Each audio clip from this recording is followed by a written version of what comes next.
بكندا. نعم. فممكن الزمن اللي معه هو بحدود 40 دقيقة، فتفضل الدكتور. بس رح تنتصل معه ما بعرف. Hello, sir. الدكتور طيب. هو عم يسمع. Hello, sir. Are you hearing me well?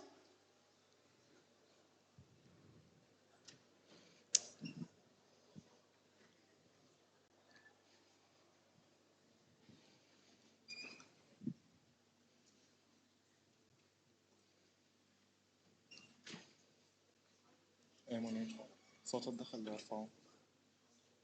صوت الدخل البوضع. ارفعه صوت اللفظ.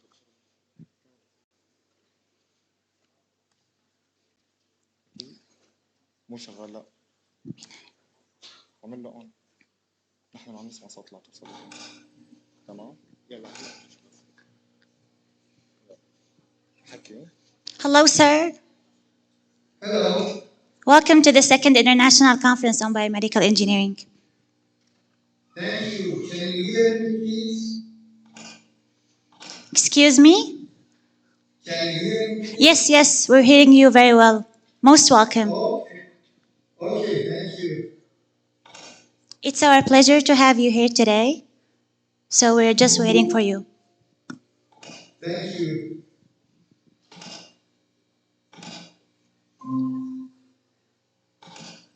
Can you see my PowerPoint, please? Not yet. Have you shared your screen? Trying.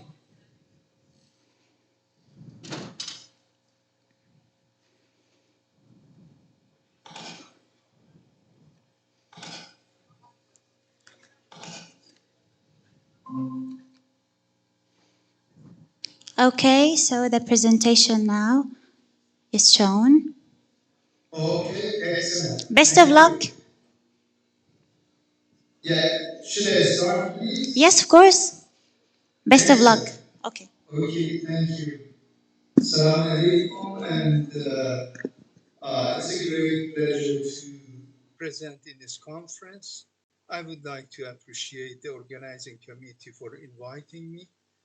Okay, the title of my talk is Applications of Bone Biomechanics in Designing More Efficient Orthopedic and Dental Implants.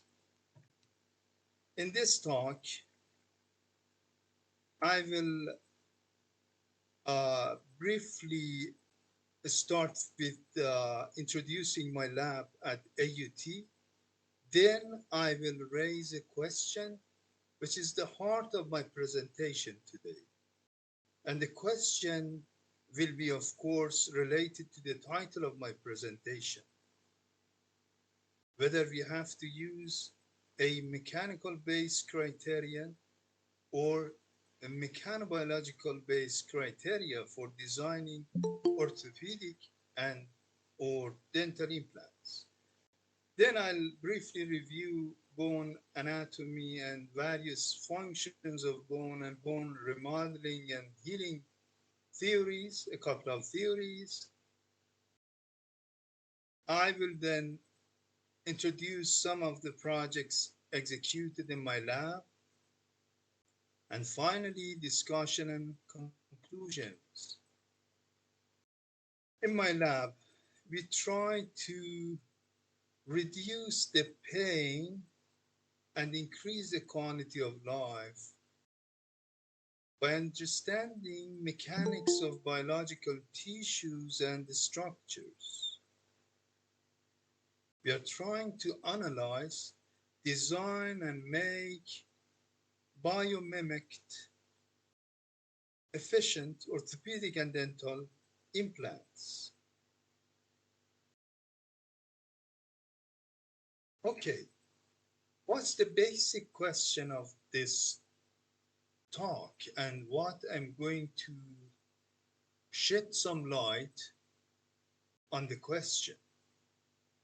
The question is as follows.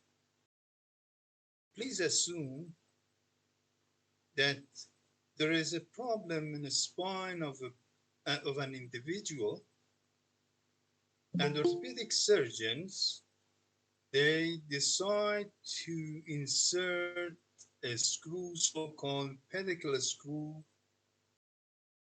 in order to fix the problem. This screw was inserted into the body of a vertebra. The question is as follows. If we just consider the mechanical criteria, let's say if it has enough strength, if can endure the fatigue load applied on this system, if it's, let's say, compatible with the body. These are the criteria that we consider from the mechanical and biomaterial side or material side. The question is this the best way to go? Is this the optimal way to go? After my presentation, I'm very positive that all respected audience will have a clear answer to this question, inshallah.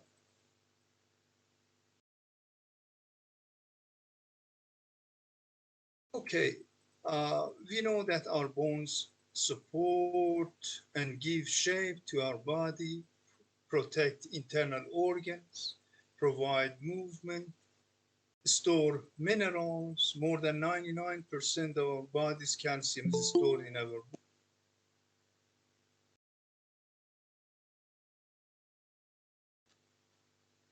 Are very important to our body and our health. At macroscopic level, there are two types of bone in our body. Cortical or compact bone, which make the outer shell our bones, fairly high modulus of elasticity, very low porosity, and the second type of bone is called cancellose or a spongy bone, high porosity bone. On the right-hand side, the top figure is a spongy bone, which I think is an osteoporotic bone, very high porosity, very susceptible to fracture. And on the left-hand side, the bottom one is part of a cortical bone, which is made by a couple of concentric hollow cylinders. There are different types of cells in our bones. On the right-hand side, the bottom one here, okay, the blue part is the bone matrix, and there are some cells within this phase which are called osteocytes. They act as mechanosensors. They sense the mechanical stimuli. And at the interface of the solid phase and void, there are actor cells which they resorb and or form new bone. So it's quite clear that our bones are smart, are active, and we'll see that they are optimal as well. Here, in this schematic figure, the red part is the bone matrix. And the actor cells can be found at the interface of the red part and white part. They are actor cells. And in the bone remodeling, we have resorption followed by formation. And from our birth to death, we have continuous bone resorption and formation, depending on the level of mechanical stimuli we apply. If we have more physical activities, we have more bone formation and less bone resorption, and vice versa. This is called bone remodeling. Okay, on the left-hand side, the bottom one is an osteoporotic bone, a spongy bone, which you can guess that there was excessive bone resorption, but not sufficient bone formation. Let me ask another question here. In this slide, you see a dental implant inserted into our facial bone, either maxilla or mandible. Okay. Considering that this dental implant is made by, most of the time, they make it by titanium. And modulus of elasticity of titanium is, let's say, 100 gigapascal. But modulus of elasticity, or let's say spring constant, of the neighboring bone is 100 times, 200 times less than the dental implant.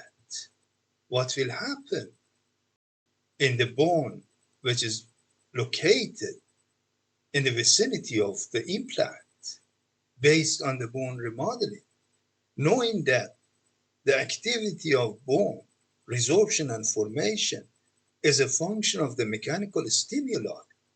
If they see enough stress, they will be stronger compared to the case that you don't apply enough stress. So it's quite clear that in the vicinity of this implant, there can be excessive bone resorption. So this implant, after a while, might be loosened. And this is called, the effect is called a stress shielding effect. So I would like to ask the respected audience to think about my previous question, which I've asked to see if we have to design the implants based just on mechanical principles.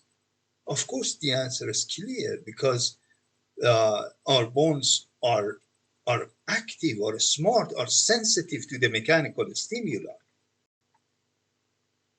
When there is an imbalance in the bone remodeling process, we have excessive resorption, we have more osteoclast activity and not normal formation of bone, then we see a very high porosity bone. In these figures, in the bottom figures on the right-hand side, you see an osteoporotic spongy bone, and left-hand side, you see a normal spongy bone. You see that there is a great difference in the porosity of the right one with respect to, or compared to the left one. I can say that a stiffness, or better to say modulus of elasticity of the right one is, let's say, 1% or even less than 1% of the modulus of elasticity of the left one or the normal one. Why we see osteoporosis in our bones? Because of abnormal remodeling. And remodeling of bone is a function of mechanical stimuli, because the cells are sensitive with respect to the mechanical stimuli. So osteoporosis is not just a medicine problem. Is actually a biomedical problem. One of the questions that we can ask ourselves regarding the bone remodeling is that, what's the mechanical stimulus to initiate bone remodeling? In order to address this question, we propose a model on just bone resorption process using the second law of thermodynamics that I'm not going to explain in details about mathematics of this model. We came up with this equation, which you can find in yellow. This shows that mechanical stimulus for the bone resorption as well as for bone remodeling is actually a combination of mechanical and biological and chemical factors. Now I'm going to discuss a bit about bone fracture healing process. Of course, I'm sure that you appreciate that remodeling is different from healing process. Remodeling is from our birth to death, a continuous process. But healing occurs when we have fracture in our bones. The bone healing process consists of different phases. The first phase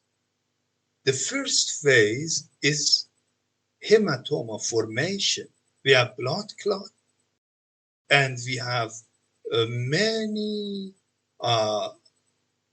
numerous stem cells there. Then we have soft callus formation, which is being made by differentiating the stem cells into, let's say, chondrocyte, which can make cartilage, into fibroblast, can make soft tissue, into osteoblast, which can make bony materials. So we have, during healing process, we have hematoma formation, soft callus production, hard callus production, and finally remodeling, which is a tailoring process in order to make the bone similar to the one which was before fracture. I'm sure that you agree with me that the healing process is not a biological process. It's not, of course, a mechanical process as well. It's a mechanobiological process. Mechanobiology is at the interface of biology and engineering. Biological processes at the cellular level are being regulated by mechanical stimuli. In other words, on the left-hand side figure, let's say we have a fractured bone and you see fracture gap and callus formation, and mesenchymal stem cells can be found there.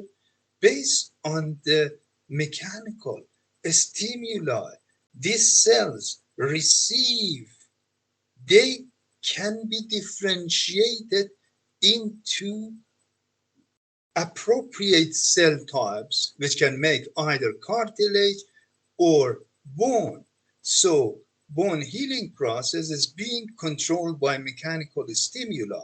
On the right-hand side, you can find more explanation about the mechanobiology of bone healing process. Depending on the strain, the gray color here is the actually gap between two fractured bone, okay? Which bone healing process occurs there. Depending on the strain, which is called interfragmentary strain, depending on the value of this strain, we can see either cartilage formation, fibrocartilage formation, granulation tissue formation, and or bone formation. So this is literally a mechanobiological process, but not a mechanical. Different researchers propose different models on bone healing process. For instance, Clays and Hegel, they suggested that these two stimuli, hydrostatic pressure and strain, their values at the fracture gap can determine which kind of tissue will be made. If both are extremely small, we have intramembranous ossification, direct bone formation. If both are very high, we will have malunion. We don't have bone formation at all. So in order to design an optimal implant, we have to use mechanobiological models. Another theory was proposed by Carter and co-workers. They considered hydrostatic stress history and principal tensile strain history as mechanical stimuli to determine which kind of tissue type cells will be made by mesenchymal stem cells at the fracture gap. If both of these stimuli are extremely small, we have bone formation. Otherwise, we can have cartilage, fibrocartilage, or fibrous connective tissue formation. Another example, another group of researchers, they've suggested that tissue shear strain and fluid flow within the porosity of the tissue, they can determine the extent of these two stimuli can determine the type of the tissue which will be made. If both are very high, then we have fibrous connective tissue formation. So we won't have bone healing at all. At the end of the day, okay, we have malunion or non-union, better to say non-union. Bone formation won't occur. But if they are small, both are small, we have bone formation, as you can see here, okay? If both are small, we have bone formation. If both are extremely small, then we have bone resorption. Let me go back to the same question. We are going to design an implant, and we would like to know whether we have to use just mechanical criteria, or we have to take into account biological processes and theories as well, or mechanobiological principles should be used. Of course, the answer is clear. Now, let's look at the process that we can adapt in order to see which implant is an optimal implant. Okay, there's fracture in a long bone, let's say. We use, let's say, a bone plate and the screws and we fix it. Okay, we can make the same structure, geometry in using computer simulation. Let's say we can use finite element method. We mimic the geometry, then using a specific mechanobiological model. Let's use one of those models, and by using computer simulations, when you apply load on this construct, there will be different mechanical stimuli, and based on the model you have used, you can see which kind of tissue will be produced at the fracture gap. Then you assign the material properties of that specific kind of tissue. The properties will be updated. Then you apply load again, and again you can find the mechanical stimuli at the fracture gap and see which kind of tissue will be made in this step, and so on. You repeat it, okay, and at the end of the day, you see whether bone healing will occur and how long it would take to have complete bone healing or non-union or malunion. That in the case of finding an optimal implants, of course, we are going to have bone healing in the minimum time duration. Let me briefly introduce some of the projects executed in my lab at American University of Technology. For instance, let's assume we have fracture in the distal part of the tibia, and orthopedic surgeons, they are wondering whether they have to use bone nails or they have to use bone plates. We can address their question by using computer simulation that you can see on the right-hand side of this slide, as well as by doing experiment on cadavers. We mimic the fracture. We ask an orthopedic surgeon, a collaborator from that side, to come and fix the bone using both methods. And then we apply load similar to what we see in our body. Then we can validate our finite element model, which in that case, if we wanted to investigate other effects, we can use computer simulation and can come up with some interesting results using this method and can advise the orthopedic surgeon whether bone plate is better or intermediate nails. Another example, fracture in the femoral neck, okay? In the femoral neck, when there is a fracture, orthopedic surgeons, they are wondering which method they have to use. Usually they use 3 different methods. I'm not going to explain in details because the concept is important here. How we can address this question? Again, we can use computer simulation as well as cadaveric tests. We can do tests in the lab and we can validate our finite element model. Then we can investigate other aspects of the problem. Let me explain a bit about dental implants. Dental implants are literally the main part of dental implants is practically a screw, a well-designed, hopefully a screw, which when a surgeon insert the dental implant or the screw into mandible or maxilla, for the first few days, the holding power is because of the mechanical anchorage, let's say, between these 2 materials, the implant and the bone. But after a couple of days, we have biological processes there. And we have bone formation and bony bridge between the neighboring bone and the dental implant, which is called secondary stability. The first phase is called primary stability, which is just mechanical holding power.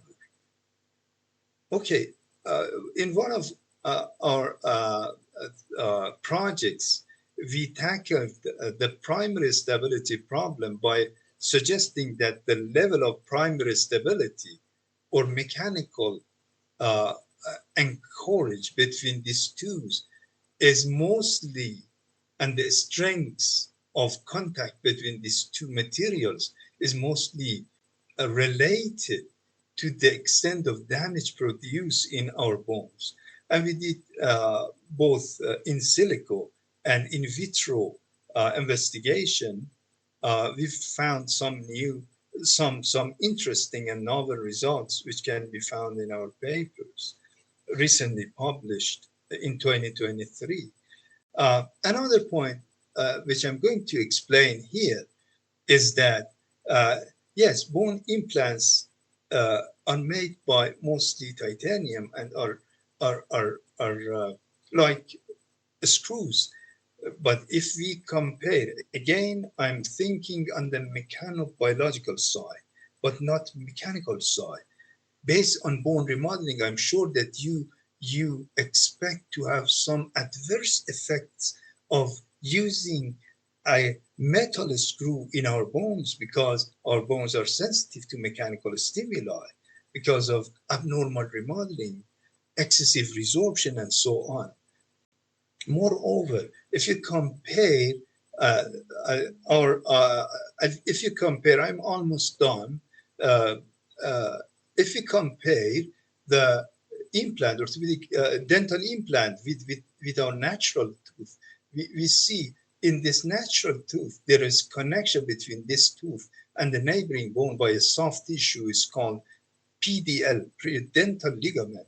Based on this philosophy, we suggested that we can come up with a new generation of dental implants if we mimic the shape of the natural tooth, as well as we try to make connection between natural tooth and the neighboring bone by a soft tissue called PDL. This work is still in progress.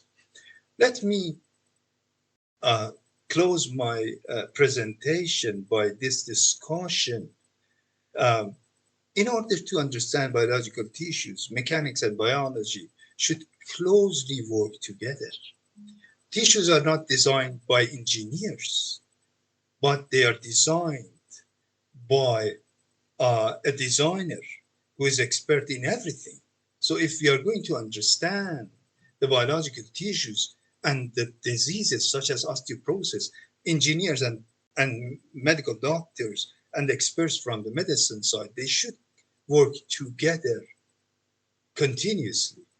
There is a lack of a mechanistic bone remodeling and bone healing theories, and we are working on this ground as well.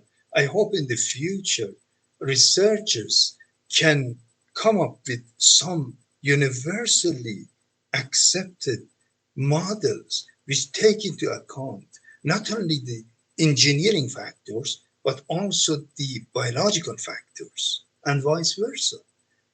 There are some models which are just based on biology, some models just based on mechanics and engineering aspects. Neither would work properly.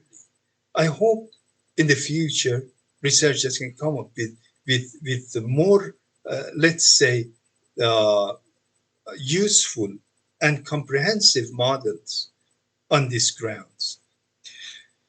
Then I would say, in that case, if we have such a model for remodeling and such a model for healing, then we can design orthopedic and dental implants by using mechanobiological principles. What we do in my lab, and this was the case, I think I have a couple more minutes, right? Right? Can you hear me?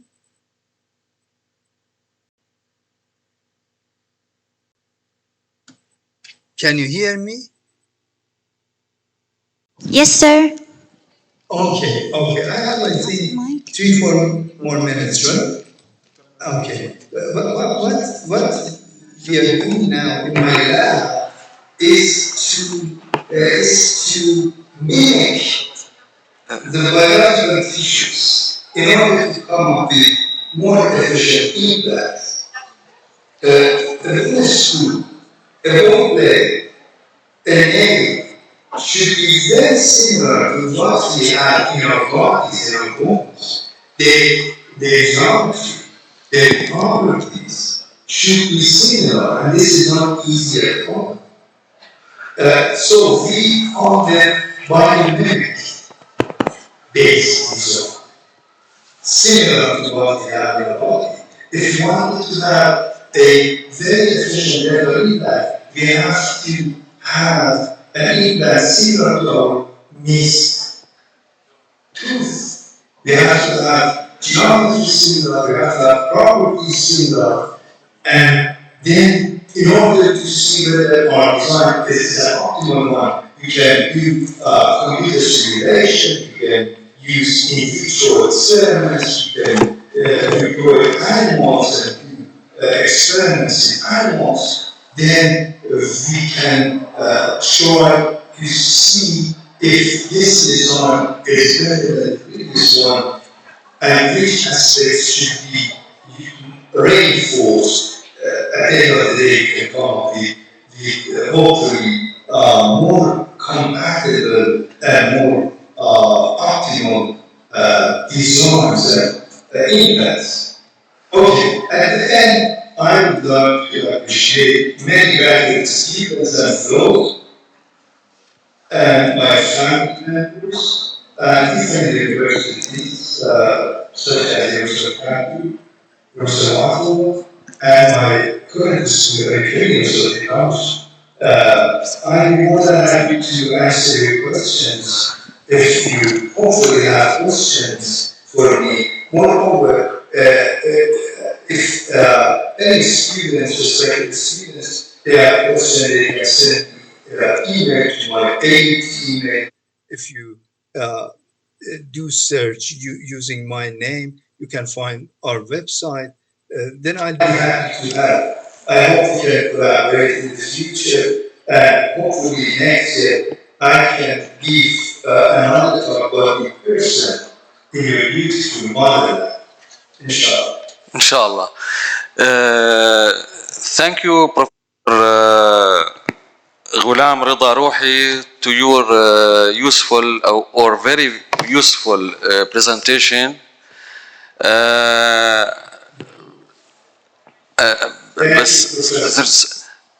بس سؤال، في حدا عنده شي سؤال او استفسار للبروفيسور عن الزراعات او اللي هي؟ طيب ف we are لحظة شو we are not any question please. The question is what are the percentage the successfully or unsuccessfully to your dental implants in your research, please. Rate of success and failure of these kinds of implants. Okay, thanks for your question. Usually, currently used dental implants have a fairly good success rate, but please note that the brand that I just explained in the last few slides, we did not yet produce this sort of implants, please. Okay, these are the research level for now. Okay. Okay. But the implants which are being manufactured in Iran, orthopedic and dental implants, especially trauma implants, are very good. I can say they can compete with implants from some European countries, like Germany. But the prices are much lower. The success rate, I would say, more than 95%. But in regard to the dental implants, I'm more conservative. I cannot provide you a percentage. We are trying to reinforce the dental implants which are being manufactured in Iran. My research team, they are working very seriously to increase their success rate. They are good, but we would like to have better performance in the future. Inshallah. I wish I could have more time to explain more about this. But in Iran, now we can make orthopedic and dental implants, trauma implants, we are in a very good state. But dental implants, we need to increase our information. But they are now some manufacturers. They are working, and I'm very optimistic. Thank you for your times, and we have the end of this section. We are happy to your listening to your very useful presentation to your research, Professor Rohi. Shukran.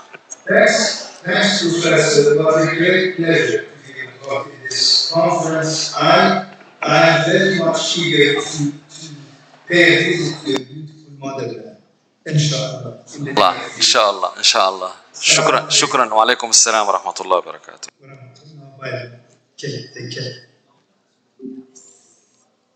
شغل الضوء.